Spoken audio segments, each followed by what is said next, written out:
Selamat datang di Story Kauri. Ini adalah channel kedua artikel YouTube. Jangan lupa subscribe ya guys, dan tekan notifikasinya. Kisah pemuda kaya, anak bos besar, pemilik 73 perusahaan, yang menjadi cleaning service. Episode 400. Kenshin yang tiba-tiba bercerita tentang restorannya Rena, kalau saat ini dalam bahaya, diancam banyak preman, bahkan ada oknum polisi, menjadi pelindungnya, membantu preman itu. Seketika itu juga, bos besar langsung bertindak, bicara pada pengawalnya, bicara pada anak buahnya, agar mempersiapkan pertolongan, mencegah hal yang tak diinginkan. Pengawalnya pun langsung menjawab, dengan siap sedia, serta pula mengiyakan. Namun di tengah hal itu, seorang yang baru menjual tanahnya, yang dibeli oleh bos besar, beliau yang masih di situ. Ketika mendengar informasi tersebut, ada oknum polisi yang terlibat, punya pangkat yang jadi backingnya preman. Orang itu jadi marah seketika, benaknya bicara sendiri, siapa yang berani melakukan begitu? Melakukan hal yang melanggar hukum, bukan menjaga keamanan, malah menjadi pelindung kriminal. Orang itu jadi marah sekali, tak sabar ingin mengetahui. Kemudian tiba-tiba saja, beliau bertanya pada Kenshin tentang cerita selengkapnya, termasuk di mana tempatnya. Kenshin menjawabnya, seperti yang dibilang Iwan. Dan orang itu pun bicara, kalau gitu mohon bantuannya, saya akan ikut ke sana untuk menangkapnya, menangkap mereka semua. Sekalian ingin tahu, aparat yang melanggar hukum, siapa namanya, berdinas di mana, nanti saya masukkan penjara. Kalau gitu izinkan saya menyamar, ikut makan di restoran. Oh ya, perkenalkan, nama saya Pak Soeharto. Orang itu menunjukkan kartu, sebuah identitas dirinya. Bos besar langsung membaca. Beliau langsung bilang, oh ternyata bapak ini polisi, seorang jenderal pula. Kalau gitu ini sangat kebetulan sekali. Semua orang di situ langsung terkejut. Tak disangka penjual tanah ini seorang polisi berpangkat tinggi. Kemudian sang jenderal itu bicara, jadi untuk masalah di restoran itu, biar saya yang menindaknya, sampai ke akar-akarnya. Dan bos besar menjawab, terima kasih kalau gitu, berarti saya beli tanah ini, sekalian mendapat bonusnya, kalau gitu mohon bantuannya. Bos besar bicara, dan orang itu mengiyakan. Kemudian Pak Jenderal menelpon anak buahnya, untuk segera ke alamat restoran. Beliau itu berkata, tolong cepat siapkan 5 orang, yang memakai seragam dinas, untuk berjaga di sana. Permintaan itu langsung diterima. Anak buahnya langsung ke tempat lokasi. Kemudian bos besar dan semuanya melanjutkan bicara sebentar, mengenai jual beli tanah. Sekalian saling bertanya. Lalu sesaat kemudian, Pak Harto yang seorang jenderal itu, beliau ikut dalam rombongan, dengan pakaian biasa, tak mengenakan seragam dinasnya. Pak Harto pun berangkat, menuju ke restoran. Di saat yang demikian, polisi yang diminta sebelumnya, kini sudah tiba di tempatnya.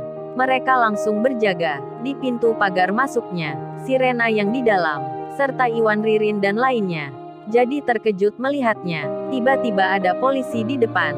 Di saat yang sama itu, rombongan preman pun datang. Mereka langsung melihat polisi yang berjaga di restoran. Oleh karena hal itu, para preman itu tak jadi masuk.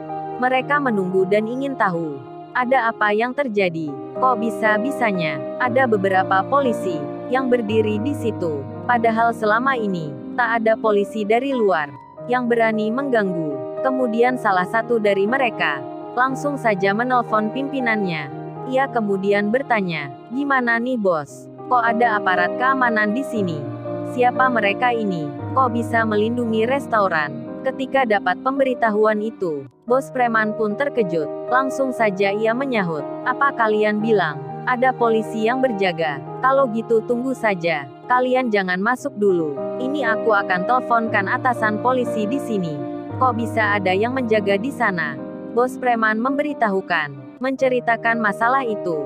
Saat mendapat laporan tersebut, seorang oknum polisi berpangkat, yang jadi backingnya, langsung saja bicara, kalau gitu suruh anak buahmu untuk memfoto polisi yang di situ.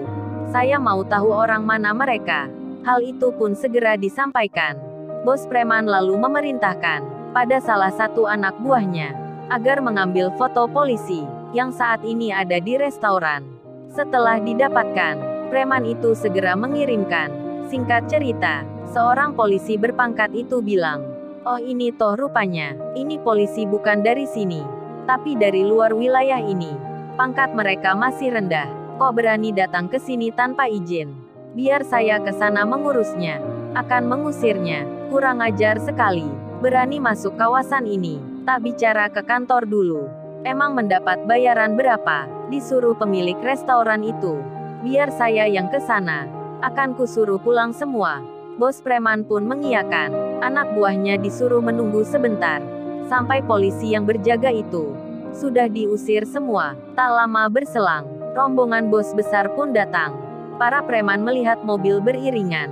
Tentu saja mereka mengira hanya pelanggan biasa yang masuk ke tempat makan. Padahal bersamaan itu, ada banyak polisi menyamar anak buahnya sang jenderal yang juga datang ke situ. Memakai baju biasa, kedatangan bos besar pun langsung disambut dengan begitu hangat dan meriahnya.